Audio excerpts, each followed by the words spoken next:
శుభకార్యాలకు పూజార్ల కోసం వెతుకుతున్నారా? పూజారీస్.com లో అతి తక్కువ ధరలకే పూజార్లను ముందే బుక్ చేసుకోండి. వెంటనే కాల్ చేయండి. నమస్తే, వెల్కమ్ టు సుమన్ టీవీ. ఈ రోజు మనతో పాటు ఉన్నారు ప్రముఖ జ్యోతిష్యులు బ్రహ్మశ్రీ నందిబట్ల శ్రీహరి శర్మ గారు. కాశీలో శ్రీ కామాక్షి నిత్య అన్నదాన ఆశ్రమ నిర్వాహకులు. గురుగారితో మాట్లాడదాం. నమస్కారం గురుగారు. వాగర్థావివ సంపృక్తౌ వాగర్థ ప్రతిపత్తయే జగతః పితరౌ వందే పార్వతీ పరమేశ్వరౌ. అన్నపూర్ణే సదా పూర్ణే శంకరః ప్రాణవల్లభే జ్ఞానవైరాగ్య సిద్ధ్యర్థం భిక్షాం దేహి చ పార్వతి. మాతా చ పార్వతీదేవి పితాదేవో మహేశ్వరః బాంధవా శివభక్తాశ్చ స్వదేశో భువనత్రయం.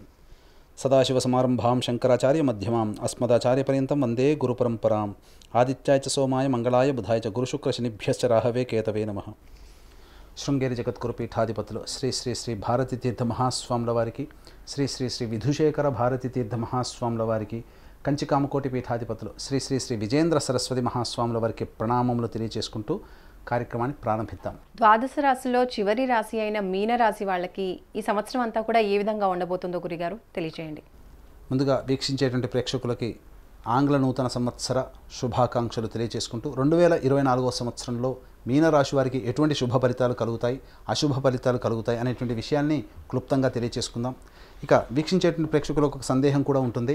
ప్రధానంగా రాశి ఫలితాలు అన్నప్పుడు ఉగాది టు ఉగాది కదా, మరి జనవరి 1వ తారీఖు నుంచి చెప్పుకునే సాంప్రదాయం మనకు లేదు కదా అని అంటుంటారు. ఇక్కడ ధర్మశాస్త్రం ఏం చెప్పబడిందంటే ప్రపంచమంతా ఒక విషయమై ఒకే అభిప్రాయానికి వచ్చినప్పుడు అది కూడా శాస్త్ర సమ్మతమే.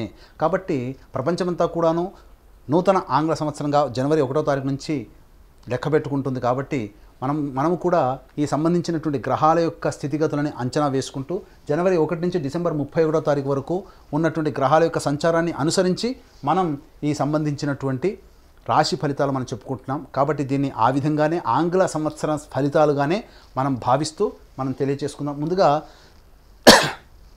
ముందుగా గమనించుకున్నట్లయితే ప్రధానంగా నవగ్రహాల్లో అత్యంత దీర్ఘకాలిక గ్రహాలు గురువు, శని, రాహువు, కేతువు. గురువు ఒక్కొక్క రాశిలో ఒక్కొక్క సంచారం, శని 2.5 సంవత్సరాల పాటు ఒక్కొక్క రాశిలో సంచారం జరుగుతూ 1.5 సంవత్సరాలు ఒక్కొక్క రాశిలో రాహుకేతుల సంచారం జరుగుతున్నటువంటి కారణం చేత ప్రధానంగా ఈ 2024 సంవత్సరానికి సంబంధించినటువంటి పూర్తి టైంని మనం 3 టైమ్ జోన్స్గా మనం పెట్టుకున్నట్లయితే ప్రధానంగా 1వ తారీఖు జనవరి నుంచి 2 మే వరకు కూడాను గురువు మేషరాశిలో సంచారం, అలాగే 2 మే నుంచి డిసెంబర్ మొత్తం వరకు కూడాను గురువు వృషభ రాశిలో సంచారం, శని కుంభరాశిలో సంవత్సరం అంతా కూడా సంచారం, రాహుకేతులు మీన కన్యా రాశిలో ఈ సంవత్సరం అంతా సంచారం జరుగుతున్నటువంటి కారణం చేత మీనరాశి వారికి ప్రధానంగా కొంత శుభ అశుభ ఫలితాలు పొందేటువంటి అవకాశాలు ఎక్కువగా ఉన్నాయని చెప్పవచ్చు.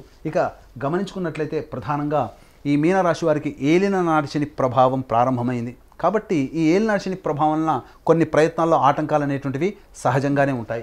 అయితే ఎప్పటి వరకు ఉంటాయి? జీవితం అంతా సంవత్సరం అంతా అలా విధంగా ఉంటుందనంటే ఆ విధంగా ఉండదండి. ప్రధానంగా గమనించుకున్నట్లయితే రాష్ట్రాధిపతి అయినటువంటి గురువు మీద పాపగ్రహమైనటువంటి శని వీక్షణ ఉండడం ఈ ప్రభావం చేత మే 2వ తారీఖు వరకు కూడాను అనుకూలమైనటువంటి సమయం అనేటువంటిది కాదు. ప్రధానంగా గమనించుకున్నట్లయితే ధనపరమైనటువంటి సమస్యలు వచ్చేటువంటి అవకాశం, కుటుంబ సభ్యుల మధ్య విభేదాలు ఏర్పడడం, మీ యొక్క వాక్కుకి విలువ లేకపోవడం, తద్వారా ఇబ్బందికర పరిస్థితులు అనేటువంటివి తలెత్తుతాయి. అలాగే చేస్తున్నటువంటి వృత్తి ఉద్యోగ వ్యాపారాల్లో నష్టాలు చవిచూ చూడడం, అలాగే ఉన్నటువంటి ఉద్యోగాన్ని వదిలి వేరే మారాల్సినటువంటి పరిస్థితులు ఈ యొక్క మే 2 వరకు కూడాను ఏర్పడేటువంటి అవకాశాలు ఉన్నాయని చెప్పవచ్చు. ఇక గమనించుకున్నట్లయితే ప్రధానంగా శత్రు సమస్యలు పెరిగేటువంటి అవకాశాలు ఈ యొక్క మీనరాశిలో జన్మించినటువంటి వారికి మే 2 వరకు ఉంటాయి. న్యాయవాద కోర్టు సంబంధించినటువంటి విషయాల్లో మీకు అనుకూలంగా తీర్పు రాకపోవడం, కాబట్టి కాంప్రమైజ్ అయ్యేటువంటి ధోరణి ఏదైతే ఉంటుందో మే 2 తర్వాత పెట్టుకునే ప్రయత్నాలు చేయండి. ఖచ్చితంగా మీకు అనుకూలమైనటువంటి తీర్పు లభిస్తుందని చెప్పవచ్చు. ఇక గమనించుకున్నట్లయితే ప్రధానంగా మీనరాశి వారికి విదేశీ విద్య, విదేశీయానానికి సంబంధించిన చేయ ప్రయత్నాలన్నీ కూడాను ఇబ్బందికరంగా మారుతాయి మే 2వ తారీఖు వరకు. ఇక మీనరాశిలో రాష్ట్రాధిపతికి సంబంధించినటువంటి వృత్తులైనటువంటి ఆహార ఉత్పత్తులు కావచ్చు, ఎఫ్ఎంసీజీ రంగంలో కావచ్చు, కళాశాల యాజమాన్యము, బంగారు వ్యాపార రంగంలో ఉన్నటువంటి వారికి ఆశించిన మేర ఫలితాలు లభించవు. కాబట్టి ప్రధానంగా ఈ రంగంలో చెప్పబడినటువంటి రంగంలో ఉన్నటువంటి వారు నూతన వ్యాపార విస్తరణ కావచ్చు, నూతన వ్యాపార బ్రాంచులు ఏర్పాటు చేయడం కానీ మే 2 తర్వాత పెట్టుకునేటట్టయితే మంచి జరుగుతుంది. అలాగే ప్రధానంగా ఈ మీనరాశిలో జన్మించినటువంటి సినీ రంగంలో ఉన్నటువంటి వారికి కొంత ఇబ్బందికర పరిస్థితులు ఎదురయ్యేటువంటి అవకాశాలు ఉంటాయి. అంది వచ్చినటువంటి అవకాశాన్ని మీరు వినియోగించుకోలేకపోతారు, తద్వారా మీరు మిస్ అవుతారు. మీరు మిస్ అయినటువంటి ప్రాజెక్టులన్నీ కూడాను బయట చేసినటువంటి వ్యక్తులకి గౌరవం లభిస్తుంది. ఎందుకు మిస్ చేసుకున్నాను అనేటువంటి ఆలోచన మీకు మిస్ చేసుకున్న తర్వాత తెలుస్తుంది. కాబట్టి మీరు తీసుకునేటువంటి నిర్ణయాల్లో ఆచితూచి స్పందించే నిర్ణయం తీసుకున్నట్లయితే మీనరాశిలో జన్మించినటువంటి సినీ రంగ ప్రముఖులకి మంచి ఆదాయం లభిస్తుంది, మంచి కీర్తి ప్రతిష్టలు పొందుతారని చెప్పొచ్చు. ఇక ప్రధానంగా చూసుకున్నట్లయితే రాజకీయ రంగంలో ఉన్నటువంటి వారికి మే 2 వరకు కూడాను అనుకూలమైనటువంటి సమయం కాదు. కాబట్టి ఎక్కువగా శ్రమ కోర్చితే తప్ప నిజాయితీతో కనుక ఉంటేనే రాజకీయ రంగంలో ఉన్నటువంటి వారికి కీలకమైనటువంటి పదవి ఈ మే 2 లోపల లభిస్తుంది. కాబట్టి నిజాయితీతో ఉండండి, చక్కటి పదవి మీకు లభిస్తుంది ఈ మీనరాశిలో జన్మించినటువంటి పొలిటికల్ లీడర్స్కి. ఇక గమనించుకున్నట్లయితే ప్రధానంగా ఎప్పుడు కూడా ఈ విధంగా కష్టాలు నష్టాలు అంటారా, ఎప్పుడు కూడాను కష్ట నష్టాలు ఉండవు. పగలు ఉంటుంది, రాత్రి ఉంటుంది. అయితే అనుకూలమైనటువంటి సమయం అంతా కూడాను మే 2 తర్వాత ప్రారంభమవుతుంది. మీనరాశికి తృతీయ స్థానంలో గురు సంచారం, వృషభ రాశిలోకి సంచారం జరుగుతుండడం, ఈ కారణం చేత శని ప్రభావం నుంచి గురువు విడిపడిపోవడం, తద్వారా మొక్కవోని ఆత్మధైర్యంతో మీరు ముందడుగు వేస్తారు.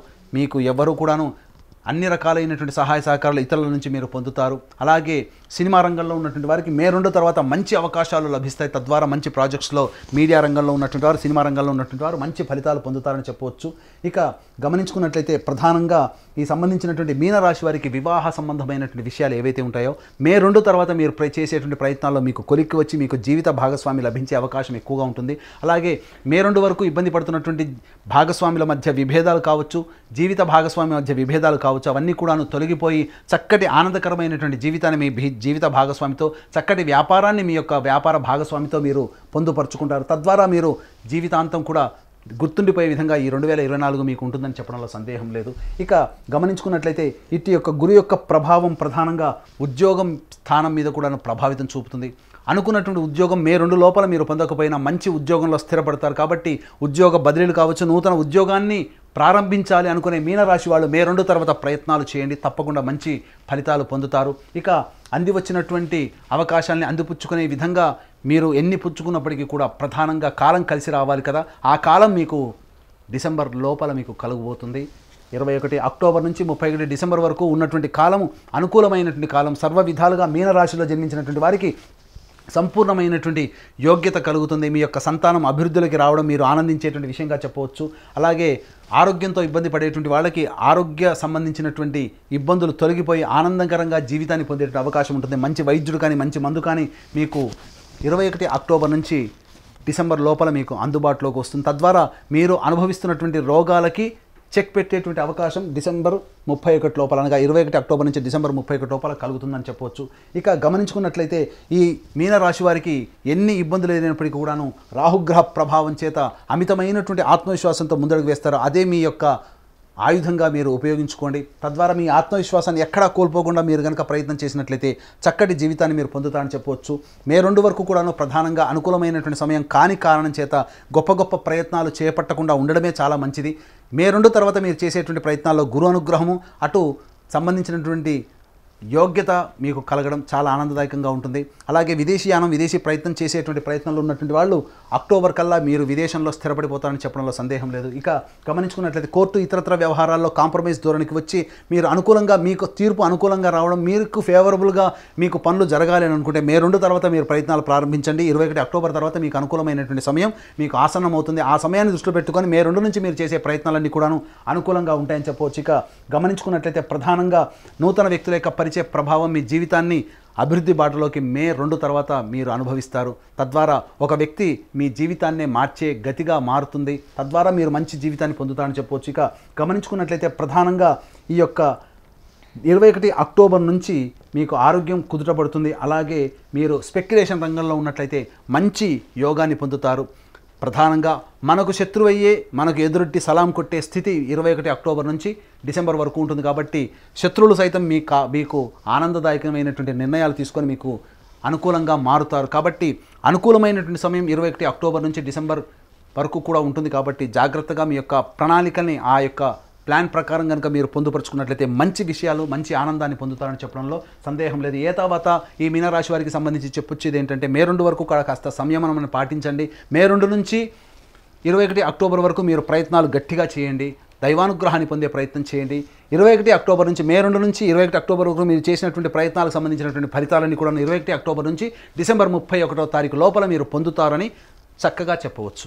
మీనరాశి వాళ్ళు చేయవలసిన దైవారాధన గురించి తెలియజేయండి గురుగారు. మీనరాశి వారు దేవతారాధన ప్రధానంగా సుబ్రహ్మణ్య స్వామి ఆరాధన చేయాలి, అమ్మవారి ఆరాధన చేయాలి. కాబట్టి మీకు సమస్య కలిగినప్పుడు అమ్మవారికి సంబంధించి ప్రతిరోజు కూడాను సంధ్యా సమయంలో అమ్మవారి పసుపుతో అమ్మవారి గౌరీ ముద్దను తయారు చేసుకొని గౌరీ సహస్రనామాన్ని పారాయణం చేసి 3 ముత్తైదులకి అలంకరణ వస్తువులు ఇవ్వండి.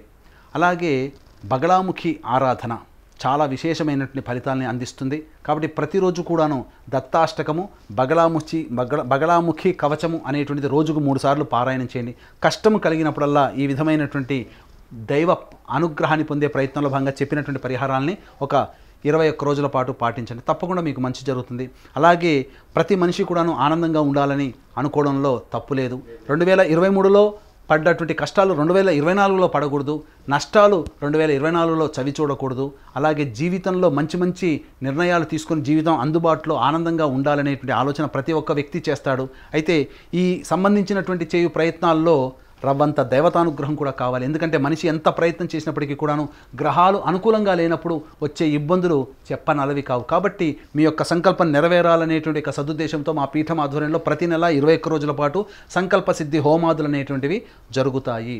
అలాగే తండ్రి వైపు 7 తరాలు, తల్లి వైపు 4 తరాల్లో ఏవైనా దుర్మరణాలనగా road accident, fire accident, suicide attempt, నదిలో బావిలో పడి చనిపోవడం, ఇంట్లోంచి వెళ్ళిపోవడం, లివర్ ఫెయిలే, కిడ్నీ ఫెయిలే చనిపోవడం, క్యాన్సర్తో చనిపోవడము, 60 సంవత్సరాల లోపల ఏ విధంగా చనిపోయినా, అలాగే పిండ ప్రదానాలు చేయలేకపోయినా, మీ కుటుంబంలో కులాంతర మతాంతర వివాహాలు జరిగిన అవన్నీ కూడాను పితృశాపము లేదా పితృదోషము అని అంటారు. కాబట్టి ఇట్టి పితృశాపం, పితృదోషం ఉన్నప్పుడు మనిషి ఎన్ని ప్రయత్నాలు చేసినా అభివృద్ధిలోకి రాకుండా అడ్డుపడతాయి దేవత పితృదేవతల ఆగ్రహం. కాబట్టి ఇట్టి పితృదోష నివారణకి సంబంధించి ప్రతి నెల మా పీఠం ఆధ్వర్యంలో పితృదోష నివారణ పూజలు, హోమాలు అనేటువంటి జరిపించడం జరుగుతుంది. అలాగే కాశీలో శ్రీ కామాక్షి నిత్యాన్నదాన ఆశ్రమం, మా సొంత భవనం కామాక్షి నిత్యాన్నదాన ఆశ్రమం కాశీలో ప్రతిరోజు కూడాను శివబంధువులకి అన్నదానం అందించడం జరుగుతుంది. కాబట్టి మీ పెళ్లి రోజున కానీ, మీ పుట్టినరోజున కానీ అన్నదానాన్ని అనగా మీ పెళ్లి రోజున కానీ, మీ పుట్టినరోజున కానీ మీ యొక్క సంతోషాన్ని మీ కుటుంబ సభ్యులు, మిత్రులతో పాటుగా కాశీలో ఉన్నటువంటి శివబంధులతో కూడా పంచుకోదలిస్తే అన్నదానానికి సహాయ సహకారాలు అందించవచ్చు. కార్యక్రమం తదనంతరం కాంటాక్ట్ చేసి పూర్తి వివరాలు తెలుసుకోవచ్చు. ఇంకా మీనరాశి వారికి అదృష్ట సంఖ్య, అదృష్ట వారం ఏంటో తెలియజేయండి గురుగారు. మీనరాశి వారికి అదృష్ట సంఖ్య 9, 1. అదృష్ట వారము ఆదివారము, గురువారము. ధన్యవాదాలు గురుగారు. సర్వం శ్రీ ఉమామహేశ్వర పరబ్రహ్మార్పణమస్తు.